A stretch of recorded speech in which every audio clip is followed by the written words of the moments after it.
नमस्कार शेतकरी मित्रांनो, आपल्याला माहिती आहे केंद्र शासनाचं बजेट हे आज 1 फेब्रुवारी 2026ला म्हणजे सादर करण्यात आलेलं आहे.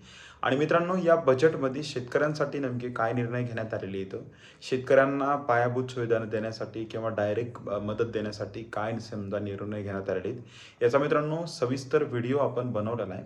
पण मित्रांनो, थोडक्यात सांगायचं झालं तर आपल्याला अपेक्षा होती मित्रांनो, पी-एम किसानचा मध्ये वाढ करणं असेल किंवा शेतकऱ्यांना पीक कर्ज वाढवून देणं असेल किंवा पीक विम्याची भरपाई ही वेळेवर भेटणं असेल, यासारखे जे निर्णय असतात मित्रांनो, हे कुठेतरी केंद्राच्या माध्यमातून घेतले जातील अशी दाट शक्यता होती मित्रांनो.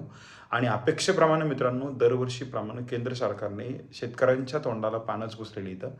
पण मित्रांनो, आपण काही जे बजेटमध्ये जे निर्णय घेतलेले त्याचा एक सविस्तर व्हिडिओ बनवलेला आहे. जर तुम्हाला सविस्तर व्हिडिओ बघायचा असेल तर आपल्या याच चॅनलला आपण तो व्हिडिओ अपलोड केलेला आहे.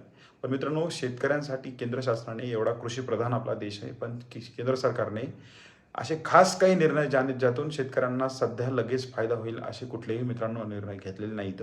आणि आपल्याला देखील मित्रांनो तीच अपेक्षा होती. आपला हेतू असतो मित्रांनो तुमच्यापर्यंत खरी माहिती पोहोचण्याचा.